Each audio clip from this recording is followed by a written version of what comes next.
มิงสัปปะสัตตานังพุทโธเศโธติโลกัสมิงสัปปะสัตตานัง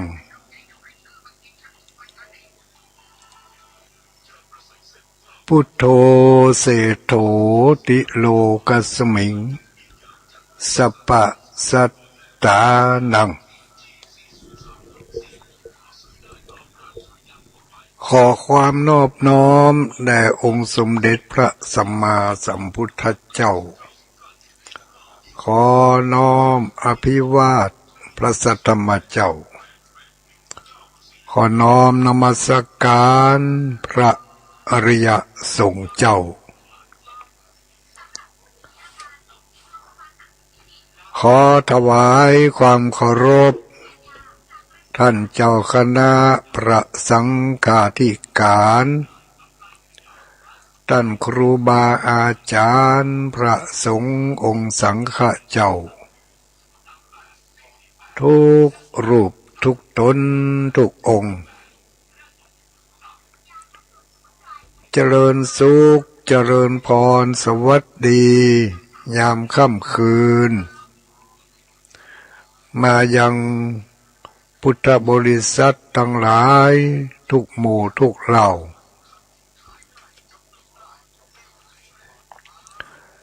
ค่ำคืนวันนี้เป็นคืนวันจันทร์คืนวันจันทร์วันที่21วันที่21เดือนกุมภาพันธ์เดือนกุมภาพันธ์ย่างกล่าวเข้ามาได้21วันแล้วเดือนมกราผ่านไป1 เดือนกุมภาพันธ์ก้าวมาแล้วได้กึ่งค่อนเดือนกึ่งเดือนค่อนเดือนแล้วเนื้อญาติโยมทั้งหลายวันนี้วันที่21คืนวันจันทร์เรามีนัดกันที่สถานีวิทยุแห่งนี้เนาะ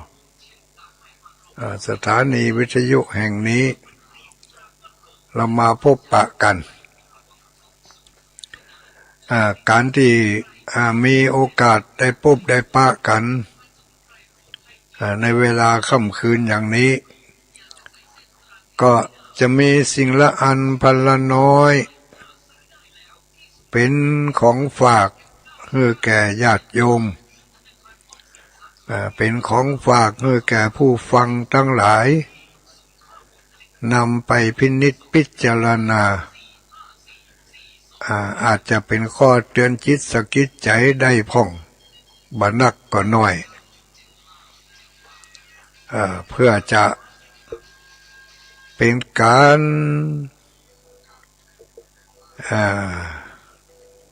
เกื้อกูลซึ่งกันและกันเนาะเขามีโอกาสได้พบได้ปะกันอย่างนี้ถึงแม้ว่าเขาจะอยู่หนไกลไปหนยากบอกเคยหันหน้าหันตากันแต่พอได้ยินน้ำเรียงเสียงปากลีลาท่าทางในการอู้การจาฟังไปหลายๆเตื่อหลายๆครั้งก็เกิดความ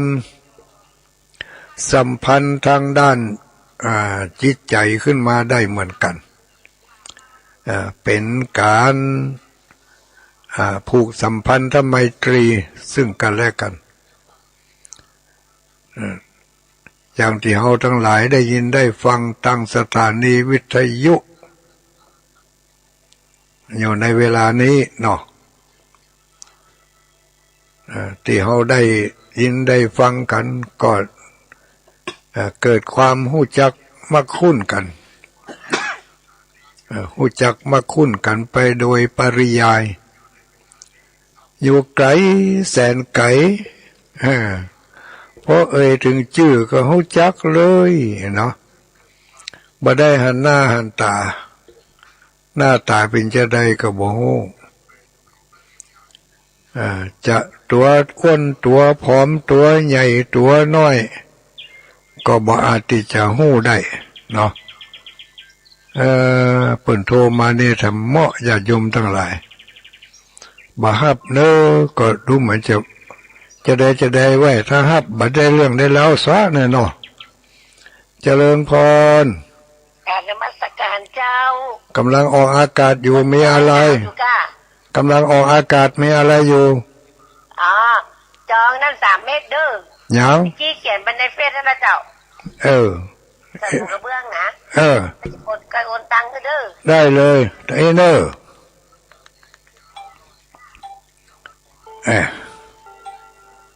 มันก็บ่ฮับก็บ่ดีเนาะถ้าเป็นเจ้าผ้าปูกระเบื้องวะมันจะอีก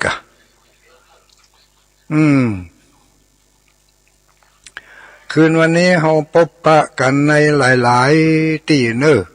ญาติโยมทั้งหลายต่างสถานีวิทยุท้องถิ่นในอำเภอเวียงป่าเป้าก็มีเจ้าของสถานีอยู่3 สถานีด้วยกันที่ถวายเวลาในค่ำคืนวันนี้ทุลุงดอยก็กำลังนำเวลาอันมีค่าของทางสถานีพยายามที่จะให้มันเกิดประโยชน์ให้มันคุ้มค่าที่สุดเนาะก็ขออนุโมทนา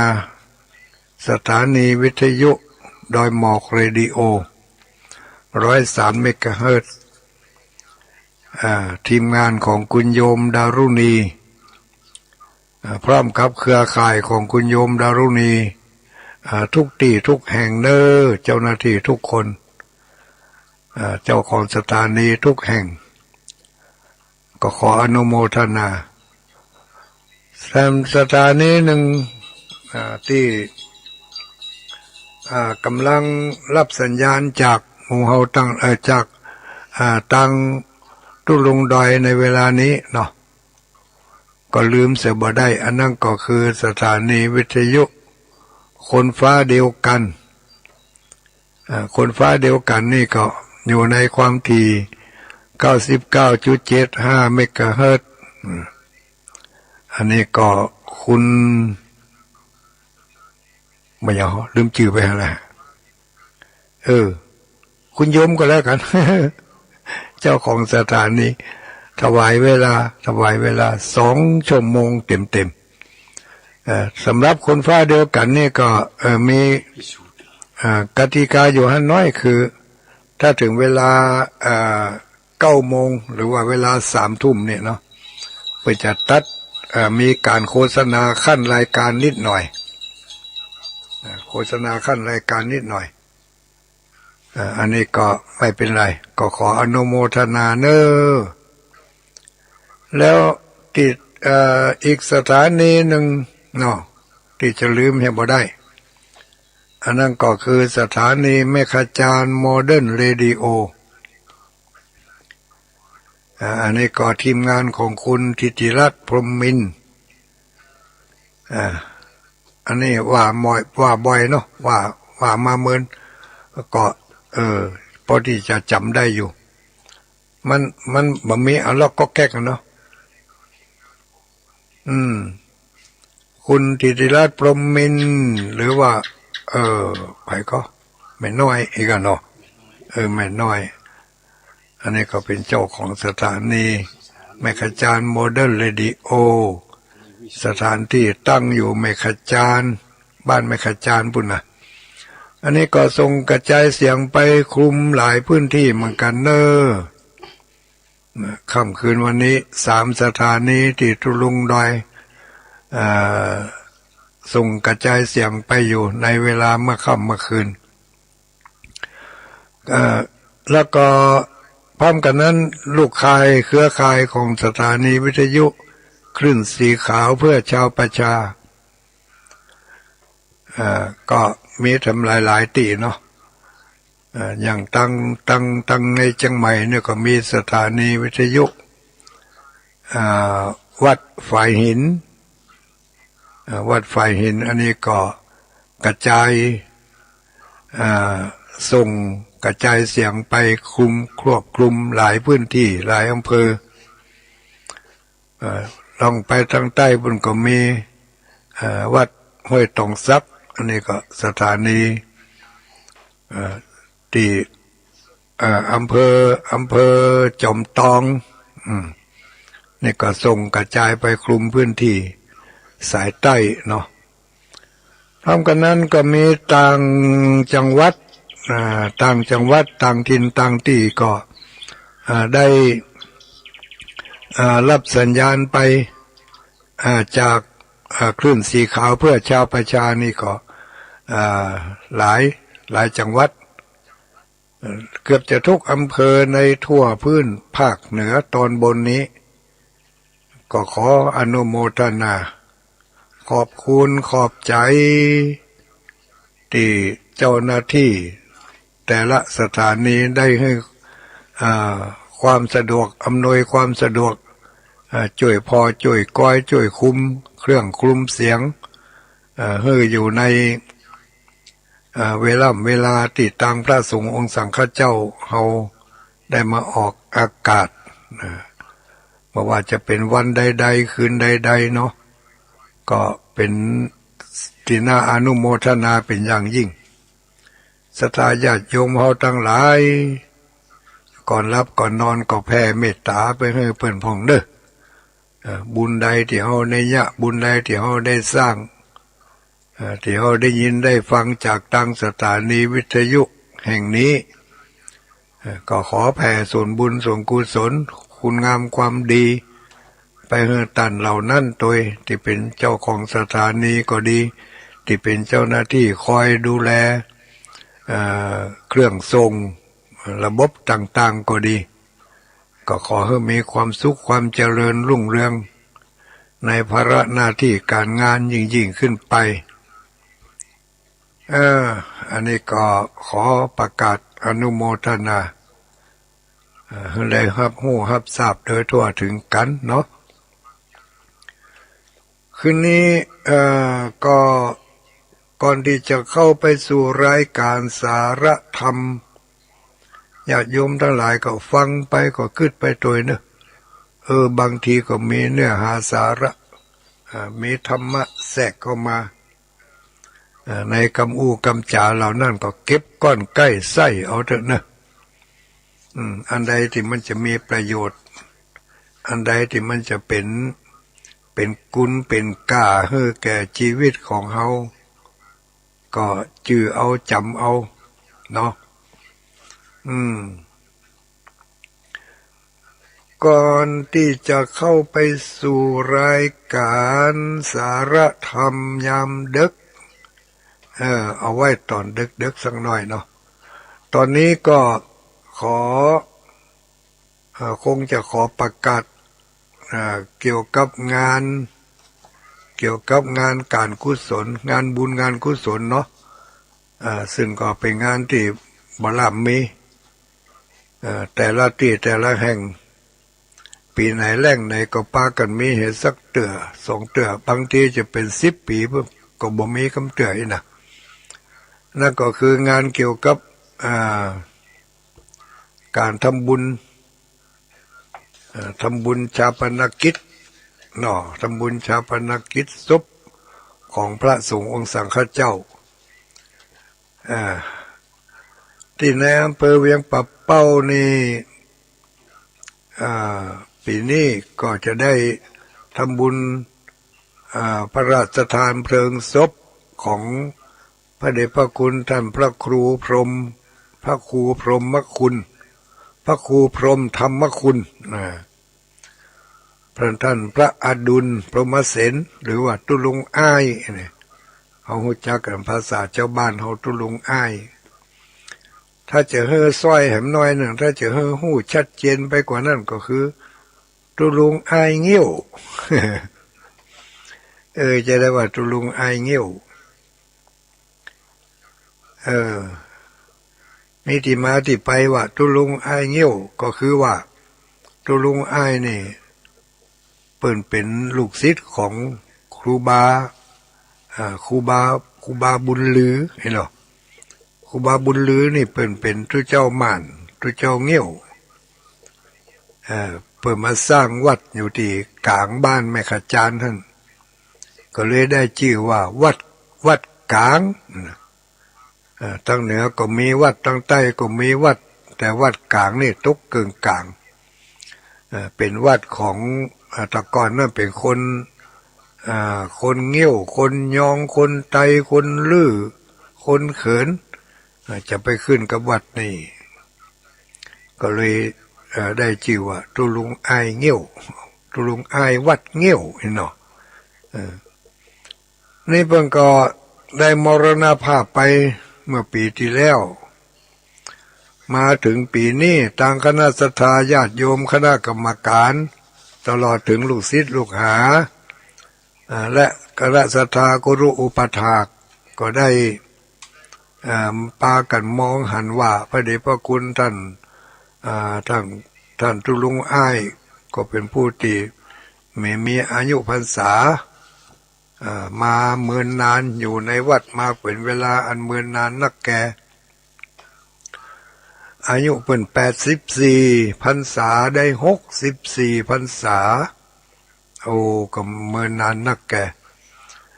อยู่มาตลอดแล้วก็ได้ดำรงตำแหน่งเป็นเจ้าอาวาสที่วัดกลางแห่งนั้น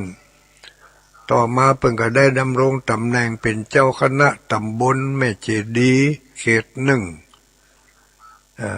1ต่อมาเพิ่งก็ได้ยกระดับจากเจ้าคณะตำบลก็เป็นที่ปรึกษาเจ้าคณะตำบลเพิ่งก็ได้รับพระราชทานได้รับแม่นะกะรับพระราชทานนามทินานามที่เป็นพระครูเนาะสมัยเมื่อเป็นเจ้าคณะตำบลปุ่นชื่อว่าพระครูพรหมธรรมคุณเมื่อเป็นมรณภาพไปแล้วศรัทธาญาติโยมทั้งหลายก็จะยกยอชูเกียรติของเปิ้นที่เปิ้นได้อยู่วัดอยู่วามาเมือนนานก็ได้ทำการขอพระราชทานเพลิงจากพระบาทสมเด็จพระเจ้าอยู่หัวเปิ้นก็มีการพระราชทานเพลิงพระครูสัญญบัตรนี่มีโอกาสที่ขอพระราชทานเพลิงได้เพราะว่าทุกเจ้าตนใดเนอะถ้าเป็นพระครูสัญญบัตรนี่มีโอกาสขอพระราชทานเพลิงจากพระเจ้าอยู่หัวได้ขอให้พ่อให้แม่ก็ได้นะกติกานี่ก็ว่ากันไปกำหนดการวันที่24 เดือนกุมภาพันธ์นี้จะมีการทำการชาปนกิจเนาะเนี่ยวันเวลา4 โมงมันแรงจะมีการนิมนต์ศพลงนอนปราสาทวันที่24เนอะแล้วก็เมื่อคืนวันที่24นั่นก็จะมีการแสดงธรรมเทศนาและสวดอภิธรรม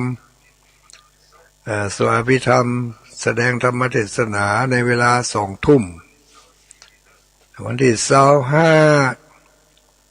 ตอนเจ้าก็มีการทำบุญตักบาตรก้าเนาะตามธรรมเนียมเวลา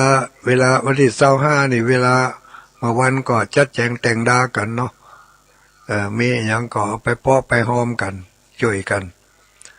เวลา8 โมงเมื่อคืนก็จะมีการแสดงธรรมเทศนาแล้วก็มีการสวดอภิธรรมตัววันที่25เมื่อคืนวันที่25เปิดนิมนต์ที่เจ้าไก่มาเทศเมื่อคืนวันที่25นั่นนะปุ่นตุลุงดอยม่อนจอมพอไปเทศธรรมที่งานศพของตุลุงอ้ายวัดกลางวันเสาร์ที่26แสดงธรรมเทศนาเวลา20 โมงหรือว่าเวลา8 โมงเมื่อคืนสวดอภิธรรมตัวมีการสวดอภิธรรม3 คืนคืนวันที่24คืนวันที่25คืนวันที่26สำหรับวันที่27นั่น เป็นวันทำบุญถวายพระราชทานเพลิงศพเนาะก็มี9 โมงแสดงธรรมเทศนา1 กันเริ่มพิธีก็9 โมงเนาะ9 โมงปลายพระสงฆ์100 รูปสวดพุทธมนต์ถวายพระพรพระมคณายกโอกาสเวนตาลถวายไตรยตาลแด่พระสงฆ์จำนวน100 รูปเวลา11 โมงถวายภัตตาหารเพลแด่พระสงฆ์สามเณรคณะสัตยาติโยมก็รับประทานกันรับประทานข้าวป่าอาหารกันอาจจะเป็นข้าวกล่องการลงทานก็แล้วแต่สะดวกเนอะเวลาบ่ายโมงเคลื่อนศพจากวัดกลางไปสู่สุสานบ้านแม่ขจารเวลาบ่าย 2 โมงก็ประกอบพิธีพระราชทานเพลิงศพก็เป็นอันเสร็จพิธีอันนี้ก็สำหรับศพของครูบาตุลุงอ้ายวัดกลางวันที่24 25 26สวดอภิธรรมตอนกลางคืนเวลา8 โมงวันที่27ทำพิธีพระราชทานเพลิงศพเริ่มเวลาตั้งแต่9 โมงเป็นต้นไปลูกศิษย์ลงหาภัยโยไก่โยใกล้มีโอกาสมีเวลาก็ขอเชิญเนอะไปร่วมกันทำบุญอุทิศกุศลถวายดวงวิญญาณของตุลุงอ้ายหรือว่าธรรมพระครูอดุลพระครูพรหมธรรมคุณนะอันนี้ก็จบไปขออนุโมทนากับญาติโยมทั้งหลายนี่เขตอำเภอเวียงป่าเป้าเนอะจบไปแล้ว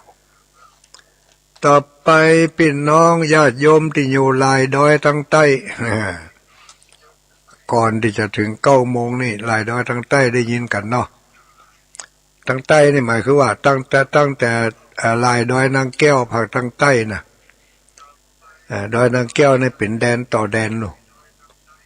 ลายดอยทั้งใต้นี่ก็ในเขตอำเภอดอยสะเก็ดเนาะอำเภอดอยสะเก็ดอำเภอสังกำแพงอำเภอสันทรายตะมูใกล้ๆกิมนี่อำเภอเมืองเชียงใหม่เนาะอำเภอแม่ออนใครที่ได้ยินได้ฟังอยู่ในเวลานี้ก็มีข่าวมาแจ้งให้ได้รับทราบเนื้อญาติโยมทั้งหลายบางคนก็หู้ไปแล้วแต่บางคนก็ยังบ่หู้เตือ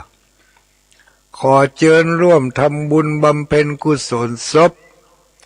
ป่ออุ้ยนวลติปปะละอายุ97 ปีป่ออุ้ยนวลนี่เป็นโยมบิดาของท่านอาจารย์ท่านพระครูชลทานพิทักษ์เจ้าอาวาสวัดแม่ห้องไข่หรือที่เขาฮู้จักกันในนามตุลุงแดงนะป่อเพิ่นได้เสียชีวิตไปเมื่อปีแล้วปี2564ได้เก็บศพไว้มาเดี๋ยวนี้เพิ่นจะทำพิธีชาปนกิจก็คือจะได้เผาศพละเพิ่นได้ตั้งศพไว้ที่วัดแม่ห้องไข่ตำบลแม่โป่งอำเภอดอยสะเก็ดจังหวัดเชียงใหม่อันนี้บิดาหรือว่าพ่อของตุลุงแดงที่ปะละนี่นะพระครูชลทานพิทักษ์เนี่ยวันที่23เพิ่นจะทำพิธีถวายทานปัสสาทตุเจ้า10 ตนอนุโมทนาเวลา11 โมงถวายภัตตาหารเพลวันที่23เนอะเมื่อคืนเวลา20 นาฬิกาหรือว่า8 โมงก็จะมีการแสดงธรรมเทศนา1 กันและพระสงฆ์จำนวน20 รูปสวดมาติกาสังคีนีปาฐะพิจารณาผ้าไตรบังสุกุลอันนี้อำเภอดอยสะเก็ด สังกำแพงแม่ออนสันทรายเนาะที่หูจักมาคุ้นกับตุลุงแดงวันที่24เนี่ยวันที่24นี่เวลาบ่าย2จะนิมนต์ทุเจ้าสาวรูปสวดพุทธมนต์พิจารณาผ้าปังสุกุลเวลาเมื่อคืนก็มีการแสดงธรรมเทศนาหนึ่งกันนิมนต์พระสงฆ์จำนวน20รูปสวดอภิธรรมสวดพระอภิธรรมแล้วก็พิจารณาผ้าไตรวันที่25ก็เช่นเดียวกันเวลา10 โมงตกแต่งครัวตาลฟังซอไปตัวเนาะซอห้ำเกี่ยวกับประวัติของคนตายของปอุ้ยนวลที่ปะละนี่แล้วก็วันที่25ตกแต่งครัวตาลถวายพระทหารเพลแด่พระสงฆ์เวลาบ่าย2 โมงนิมนต์พระสงฆ์จำนวน20 รูป20 ตนสวดพุทธมนต์ธรรมนิยามพิจารณาผ้าไตรบังสุกุลเวลาเมื่อคืนก็มีการสวดอภิธรรมแล้วก็แสดงธรรมเทศนาอันนี้ทุกเจ้า4 ตน4 รูปด้วยกันวันที่26อันนี้เป็นวันสำคัญละเนาะวันที่26นี่จะได้นำเอาสรีระร่างกายของปอุ้ยนวลทิปาระนี่ไปสู่ชาปนสถานสุสานบ้านแม่ห้องไข่นะบ้านแม่ห้องไข่เวลา10 โมงพระสงฆ์สวดพุทธมนต์เนาะ11 โมงก็ถวายพระทหารเพลแด่พระสงฆ์เวลา12 โมงครึ่งเคลื่อนศพจากวัดไปสู่สุสานบ้านแม่ห้องไข่พระสงฆ์20 รูปสวดมาติกาสังคินีปาฐะพิจารณาผ้าไตรพระสงฆ์ทรงสมณศักดิ์4 รูปพิจารณาผ้าไตรปังสุกุลก็เป็นอันเสร็จพิธีจากนั้นก็ศรัทธาญาติโยมทั้งหลายก็วางดอกไม้จันทร์ประชุมเพลิงก็เป็นอันเรียบร้อยไปสำหรับงานนี้ถ้าหากว่าท่านผู้ใดมีความประสงค์จะเอาข้าวน้ำโภชนะอาหารเป็นลงทานไปติดตั้งไปจ่วยไปให้ไปหอมก็นำไปได้แต่ก็เพิ่นมีกติกาอยู่เนอะห่อไปให้เรียบร้อยมาต้องเอาไปจัดไปแจงกันพูดนะมันจะชลมุนวุ่นวายกันว่าจะอ่านก็ห่อเป็นห่อไปถ้าใส่กองก็เป็นกองไว้เลยไปถึงก็เอาไปหอมเบิ่นเจ้าหน้าที่เพิ่นจะจัดสถานที่ไว้ให้น่ะเอาไปเพาะไปหอมกันฮะเฮาก็ต้องไปมั่วสุมกันที่จะไปมันจะเกิดคัตเตอร์เกิดชุลมุนวุ่นวายกันขึ้นมาอันนี้ถึง2 งานเนอะไม่ว่าจะเป็นงานศพของ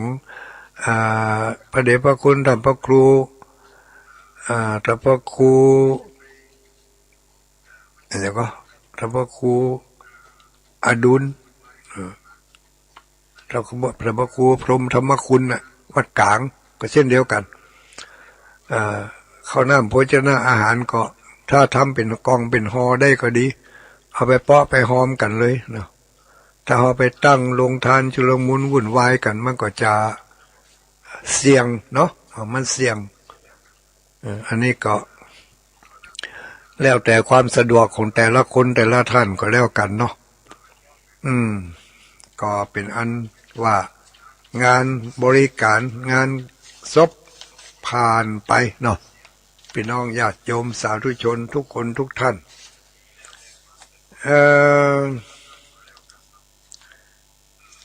ทีนี้ก็วกเข้ามาหางานบริการเช่นเดียวกันอันนี้บริการงานการกุศลงานบุญงานกุศลถ้าทำบุญตัวได้กุศลไปตัวก็ฟังให้มันดีๆก็จะได้กุศลถ้าฟังบ่ดีก็จะได้กะบุญได้กะบุญนี่อย่างไร ฟังแล้วโอ้ม่วนดีตุลุงเขาอกเข้าใจขนาดม่วนอันนี้ได้บุญถ้าเขาถามไปผมน้อยว่าอู้เรื่องยังพ่องคืนนี่ก็อันนี้จำบ่ได้กุศลขาดไปแล้วบักอันเข้าใจโมดอยู่ในใจเนี่ยไอ้นะอู้บ่ได้อู้บ่จัง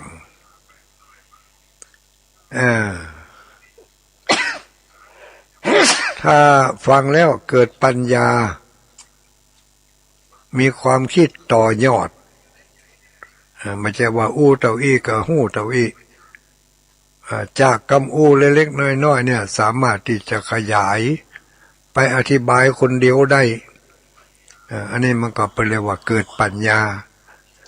การฟังที่เกิดปัญญานั่นจึงทำให้เกิดกุศลกุศลก็คือปัญญาก็คือกุศล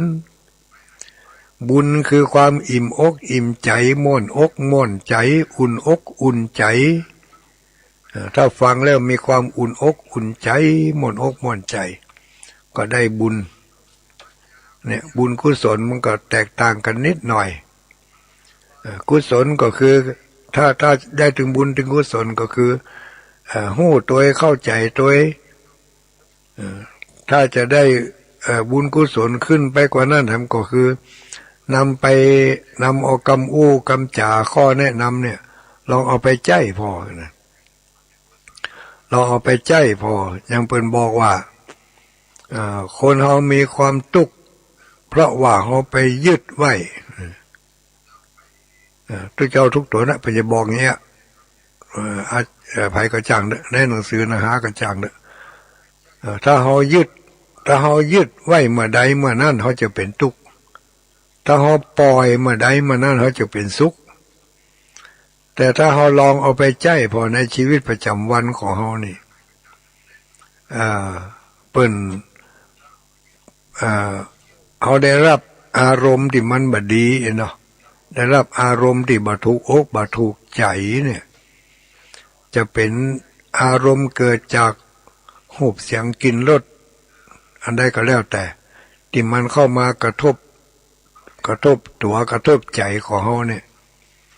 ถ้ามาเขาบักปึงใจแล้วเนี่ยถ้าเขาปล่อยนะเขาบักปึงใจเขาลองปล่อยเขาสะพอเขาบักไปต่อมันนะมาเอาไปกึดแต่ไม่นะได้ยินกระตึกหูฮั่นมันละเละลงเหวข้างหูฮั่นอ่ะเบื่อมันเข้าไปในใจวุ่นลองเอาไปเนี่ยเอาไปทำพอถ้าเขาเนี่ยได้ทำได้ก็เลือกจิตก็ชื่อว่าเขาได้กุศลเขาได้กุศลไปตัวอันบุญนี่มันถึงได้อยู่ละ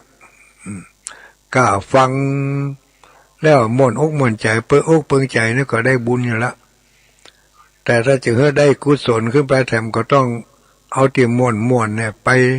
ลองไปหัดเนี่ยหัดทำพออย่างเปิ้นบอกว่าแม่อุ้ยป่ออุ้ยก่อนรับก่อนนอนคืนนี้อย่าลืมแผ่เมตตานะเนาะให้แผ่เมตตาเนอะทีนี้เขาก้นหัวลงนอนแล้วก็เอามือวางที่ไหนก็ได้กำหนดลมหายใจเข้าหายใจออกนึกถึงบุญถึงกุศลที่เขาได้ทำมาวันนี้ตะวาวันซืนวันก่อนซืนปีเลี้ยวปีซืนอันใดที่มันประทับตาประทับใจมันจะจำอันนั้นได้เมินเขาก็นึกถึงบุญอันนั้นแล้วก็เมื่อนึกถึงบุญได้แล้วก็มานึกถึงคนที่เขาอยากจะให้ได้บุญเหมือนกับเขาได้อันดับแรกก็คนใกล้ตัวเขาก่อนเขามีความสุขเขาม่วนอกม่วนใจ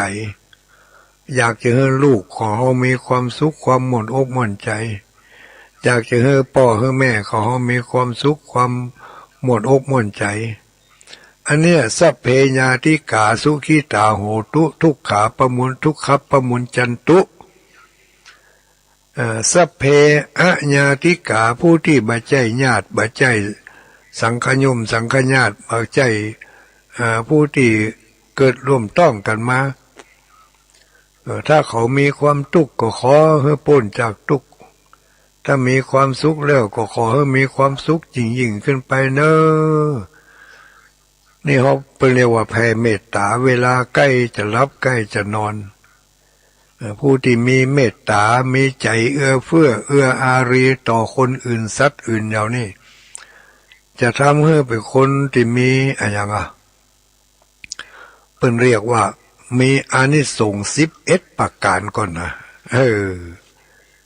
ว่าไปนักก็มาได้ก้านี่เป็นว่ากันมาแล้วเด้ออานิสงส์11ประการจากที่เขาได้ตั้งอกตั้งใจกึดถึงบุญถึงกุศลแล้วเขามีความสุขเขาก็กึดถึงคนที่เขาอยากจะให้เขาได้มีความสุขตัวบอกว่าคนคนนั้นจะเป็นพ่อเป็นแม่เป็นพี่เป็นน้องเป็นญาติโกโหติกาจ๋าที่สุดคนเหล่านั้นเคยเป็นศัตรูกับเขาเคยคิดร้ายมุ่งร้ายกับเขาบ่หวังดีต่อเขาเล่าหน้าจากขวัญเขาอยู่ตลอดเวลาเขาก็ให้แผ่เมตตาไปให้แก่เขาขอให้เขามีความสุขเขามีความทุกข์เขามีความทุกข์อันใดก็ขอให้พ้นจากความทุกข์เขามีความสุขก็ขอให้มีความสุขยิ่งขึ้นไปเขาเคยทำก็ได้ถ้าไผ่เคยทำแสดงว่าฟังธรรมแล้วได้บุญและได้กุศลถ้ายังบ่ได้ทำกำเตือนี่ฟังธรรมแล้วได้บุญยังขาดกุศลก็รีบทำให้เนอะรีบฝึกหัดไว้ตั้งแต่บัดเดี๋ยวนี้เป็นต้นไป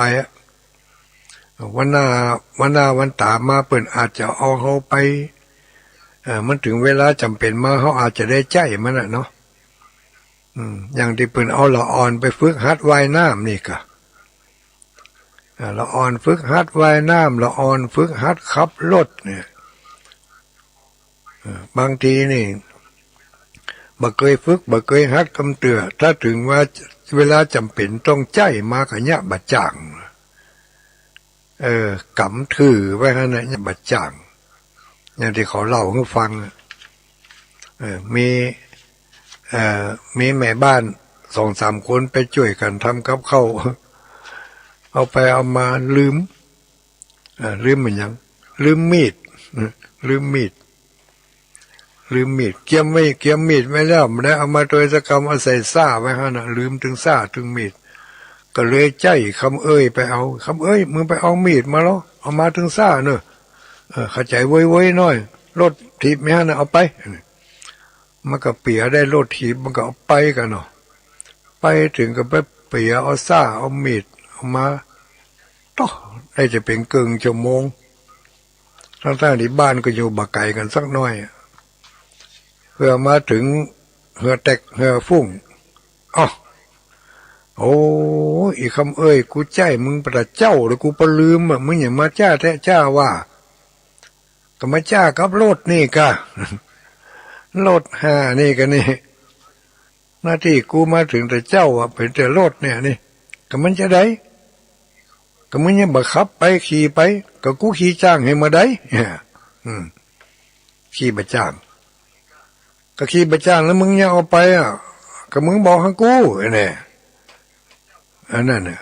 ลกสื่อใบสื่อเนาะสุมาได้เนอะแจ้ภาษาเจ้าบ้านแจ้ภาษาเจ้าบ้านภาษาพื้นเนาะเปิดใจไปก็ไปเปิดให้เอารถไปมันก็เอารถไปขับรถบ่เป็นมันก็บ่บอกให้เปิ่นมันก็ยิ้วรถนั่นน่ะไปยิ้วรถปีกมาแถมเหือแตกเหือฟุ้งนาทีจะใจเวลา5 นาทีปาเข้าไป15 นาทีถึงไปถึงปิกอันนี้ก็เช่นเดียวกันนะญาติโยมทั้งหลายถ้าเราบ่ได้ฝึกหัดเอาไว้นะบ่ได้ฝึกหัดแผ่เมตตาบ่ได้ฝึกหัดแผ่ส่วนบุญแบ่งปันบุญให้กับคนอื่นเนี่ย เปิ้นจะได้หรือบ่ได้นั่นมันเรื่องของเปิ้นแต่เฮาเฮ้อนี่เรื่องของเฮาเฮาเฮ้อบุญคนอื่นอันนี้เฮาก็ต้องฝึกหัดกันเอาไว้เพื่อถึงวันหนึ่งที่เฮาจำเป็นต้องใจถ้าเฮาบ่ฝึกหัดเอาไว้เฮาใจบ่จ้างวันหนึ่งเฮาจำเป็นจะต้องเอาบุญมาใจวันหนึ่งเฮาจำเป็นจะต้องเอากุศลมาใจแต่เฮาบ่เคยใจเฮาบ่เคยฝึกหัดแล้วเฮาจะใจได้อย่างใดเฮาก็จะมาบ่นว่ากะทำบุญมาเต้าตายบ่ทันได้บุญสักน้อยบุญมันไปอยู่ที่ไหนบ่มาช่วยก้ำช่วยจูกำแล้วเนี่ยบ่เคยฝึกหัดเนี่ยบ่เคยฝึกหัดทำฝึกหัดกันไว้เห็นเด้อก่อนอื่นเนาะมีให้นี่หำน้อยบ่น้อยสักกำจะนักเดี๋ยวจะฮื้อปะกับนักเทศเสียงทองกาละเวกคือนี่มานะไม่ใช่มากับทุลุงดอยนักเทศเสียงทองกาละเวกวันนี้จะมาเป็นกำลังใจให้ญาติโยมทั้งหลายขอประกาศอนุโมทนาบุญกับญาติโยมที่ได้ไปยื้อไปแหว่ไปแหวงที่ดอยแม่นางแก้วที่ม่อนพระศรีสองเมือง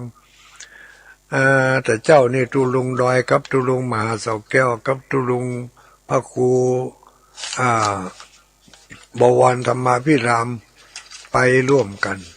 ไปยื้อไปพอไปกอยที่เปิ่นแปลงคันใดเนาะก็ไปปะญาติโยมที่เปิ่นมาแอวมาแหวงกันหลายผู้หลายหมู่หลายคณะที่เปิ่นได้เอาสตางค์ใส่หีบไว้หั่นก็มีครอบครัวของแม่นวลอินปันอันนี้บ้านป่าลานตำบลหนองตองอำเภอหางดงจังหวัดเชียงใหม่เพิ่นไปไหนมาฮู้อันนี้บ่ได้ปะกันเอาสตางค์ใส่ซองใส่ในหีบไว้หั่นเอามาแล้วเนอะจำนวนจตุปัจจัย200 บาทขออนุโมทนาแม่ครอบครัวของแม่นวลอินปันบ้านป่าลานตำบลหนองตองแล้วก็พร้อมกันนั้นก็มีครอบครัวของแม่อำพรวงชัยพร้อมด้วยลูกหลานกูคนวัดตัวภาษาปากีสนะอำพรวงชัยอันนี้มันยังบ่ฮู้นี่เนาะจากจังหวัดพะเยาบ้านตุนเนาะบ้านตุนอันนี้ก็เอาจตุปัจจัยใส่ซองใส่ไว้ในเหตุในตู้ก็จำนวน300 บาทพร้อมกันนั้นก็ได้จองเหรียญพระศรีสองเมือง2 เหรียญก็ขอรับไว้พร้อมกันนั้นได้บริจาคจตุปัจจัยเต็มจำนวนหนึ่งเปิ้นอยู่พะเยาพุ่นน่ะแล้วเปิ้นไปเชียงใหม่พิกมากำมาก็มาแวะขึ้นไปไหว้ม่อนพระศรีสองเมืองหันเปิ้นแปลงคันดมคันใดกันหั่นก็อดบ่ได้ห้ายหอมแปลงคันใดขึ้นสู่สวรรค์จั้นฟ้ามหาเนรปานอธิษฐานเอาเนอวินเนอร์ทัดนั่นมาก็มีนายก้อนแก้วคำนางน้ำฝนแก้วคำพร้อมด้วยครอบครัวตานไว้ไปหน้านายจำลองอันนี้มันใจนี่อันนี้เป็นเจ้าภาพปูกระเบื้องเหก้านี่ปูกระเบื้องที่ม่อนพระธาตุม่อนจมพอนายจำลองนางแสงพลอยพรมแดงพร้อมด้วยลูกหลาน2 ตารางเมตรพ่ออินแม่จันทิพย์อาจินะนายประพันธ์อาจินะนางสาวทิวาพรอาจินะร่วมทำบุญสร้างบันไดม่อนพระศรีสองเมืองและผ้าห่มพระธาตุปิดพระศรีสองเมืองผ้าห่มพระธาตุนี่ปุ้นเนอะวันที่19วันที่20เดือนมีนาคมเนี่ยที่จะมีการสมโพธิเนาะฉลองสมโพธิแล้วก็รับเหรียญกันในวันที่19ที่20มีนาคมที่ม่อนพระศรีสองเมืองมีการทำพิธียกชัดธาตุฉ จะลองสมโพธิกันใหญ่โตตั้งแต่วันที่18ไปแม่ครูบัวเร็ววิธรรมาร่วมทำบุญกระเบื้องปูพื้น1 ตารางเมตร200 บาทที่วัดพระธาตุม่อนจอมพอเวียงป่าเป้าบ้านโป่งหนองแม่เรือนคำแก้วแปลงจันทร์บริจาคสร้างบันไดขึ้นม่อนพระศรีสองเมือง500 บาทสาธุอนุโมทนาแม่เกียงคำสุภามูลพร้อมด้วยลูกหลานทุกๆคน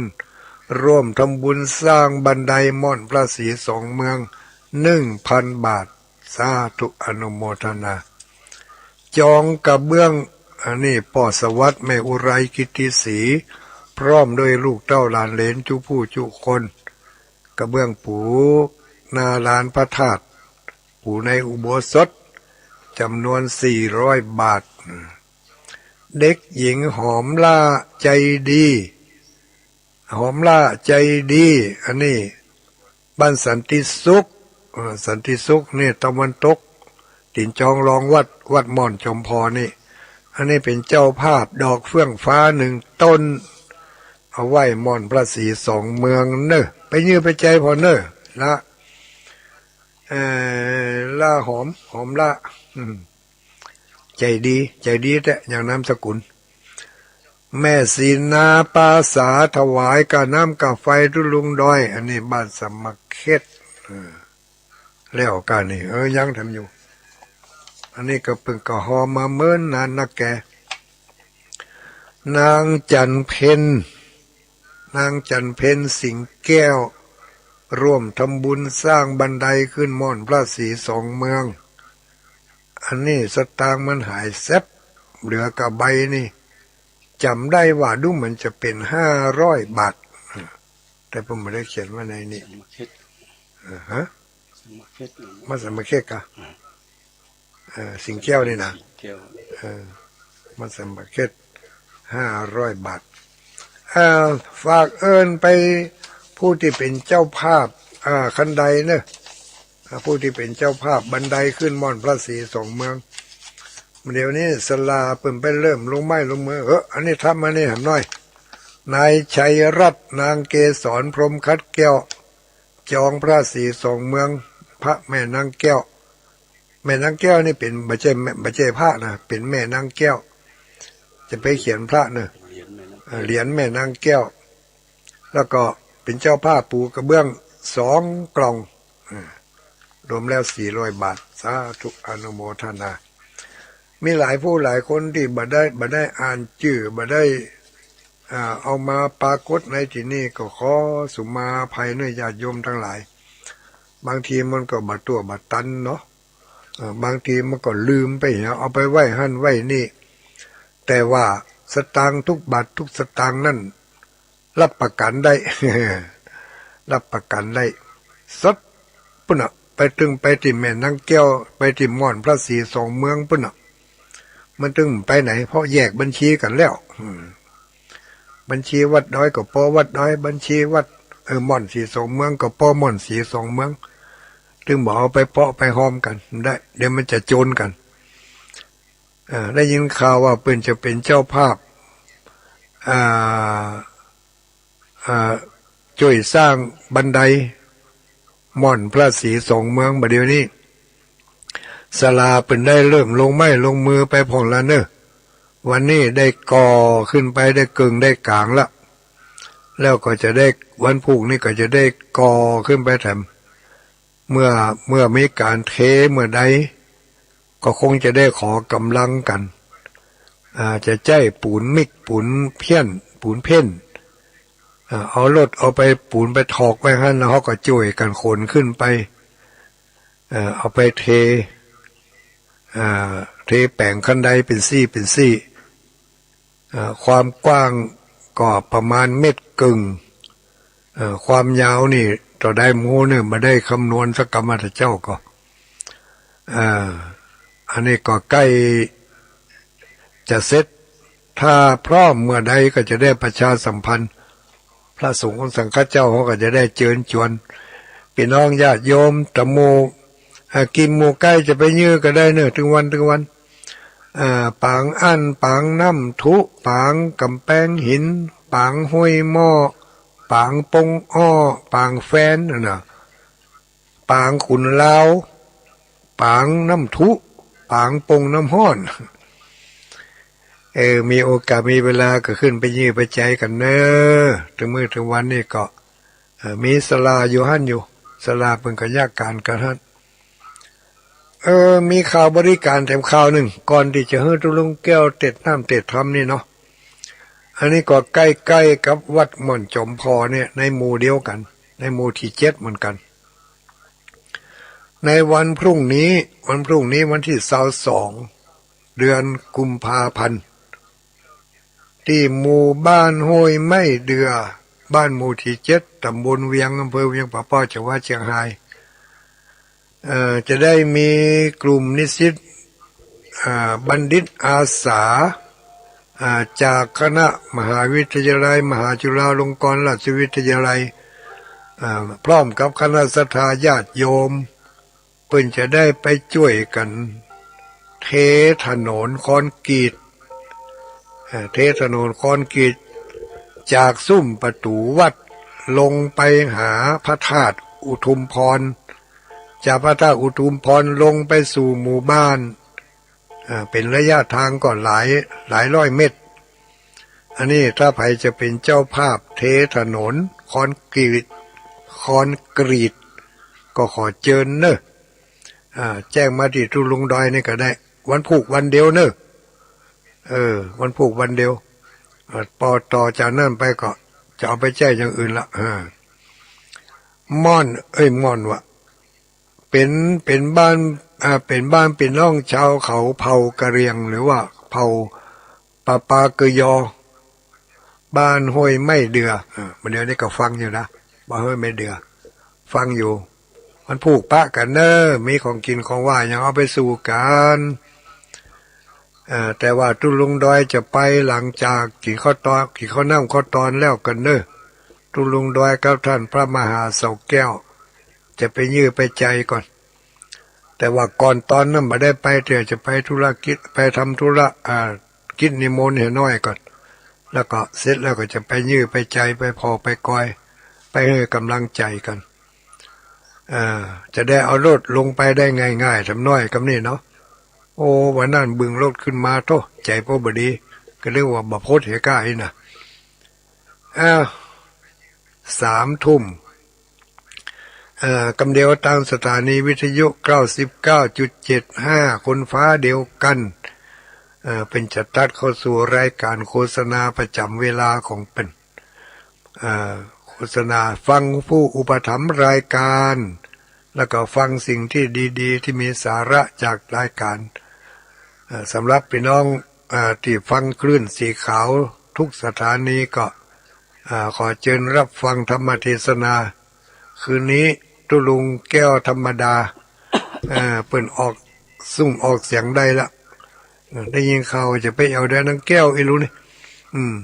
ก็จะมีอย่างมาฝากฝังญาติโยมก็ขอเชิญเนอนิมนต์ครับ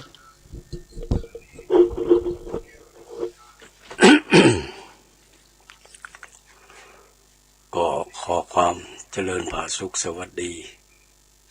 ในธรรมจงมีแก่บรรดาพ่อแม่พี่น้องคณะศรัทธาสาธุชนพ่ออุ้ยแม่อุ้ยพี่บ่าวน้องบ่าวพี่สาวน้องสาวทุกท่านที่กำลังรับฟังรายการธรรมะยามดึกในขณะนี้ก็ได้รับธรรมะสาระจากตุลุงดอยไปเป็นที่เรียบร้อยเนาะก็วันนี้ก็มีหลายสิ่งหลายอย่าง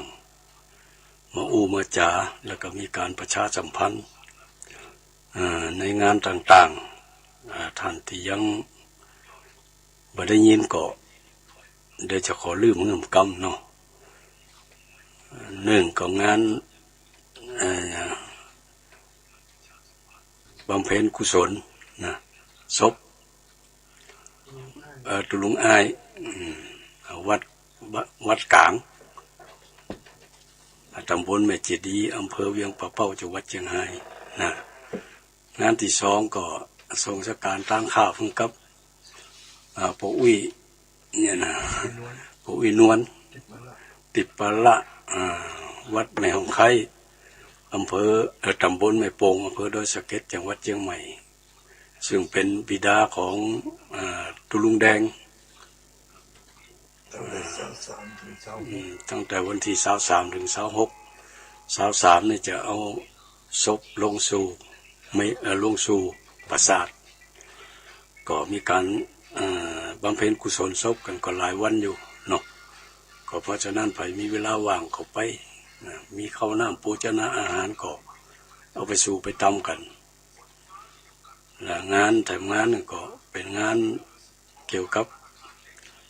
การบริจาคใครจะมีจิตศรัทธาในการที่จะกำจูบวรพุทธศาสนาในการสร้างบันไดขึ้นสู่สวรรค์ก็คือการสร้างบันไดขึ้นสู่พระธาตุสีสองเมืองที่ดอยนางแก้วนะเขาจะสร้างฝั่งทางเวียงป่าเป้าเขาเนาะฝั่งทางเชียงใหม่พุ่นสร้างขึ้นมาแล้วเรียบร้อยแล้วคือด้านใต้ด้านเหนือนี่เขายังไม่ได้สร้างเลยกำลังก็จะเริ่มก่อสร้างกันก็ไปที่มีจิตศรัทธาถึง2 ฝั่งนะช่วยกันเนาะฝั่งใต้กับฝั่งเหนือก็ไปช่วยฝั่งเหนือกับฝั่งใต้มาช่วยกันพ้องอันนี้ก็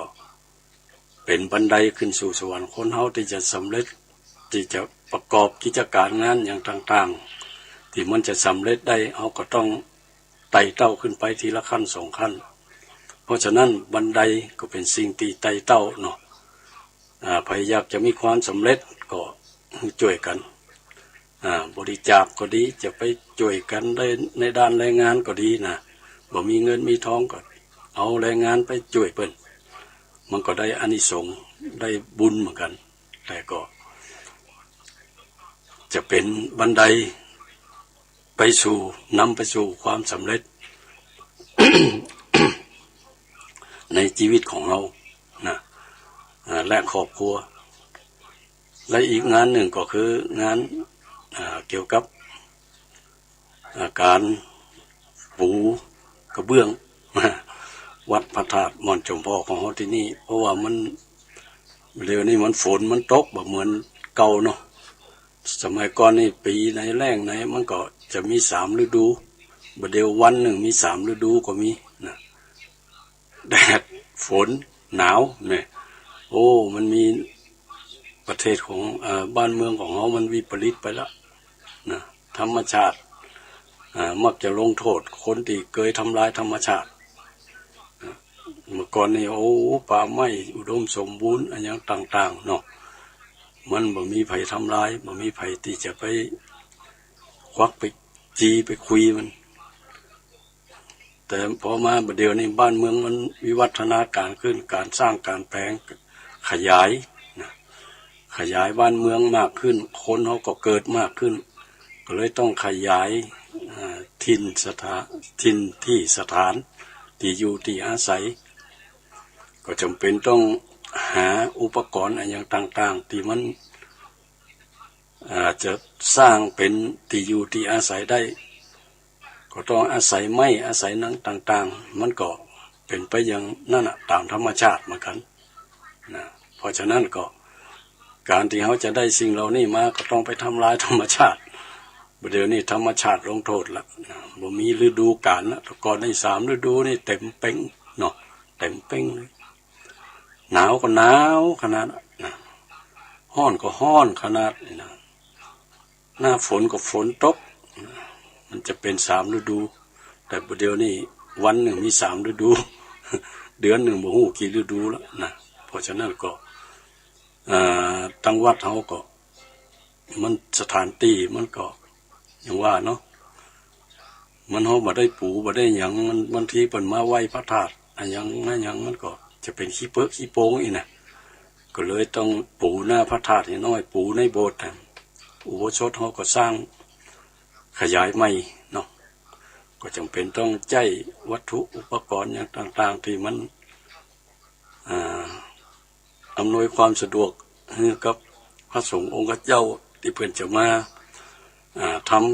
ำกิจทางศาสนาบอกจะเป็นฟังปฏิโมกข์ก็ดีสวดปฏิโมกข์หรือว่ามาบวชมาเป๊กเนาะ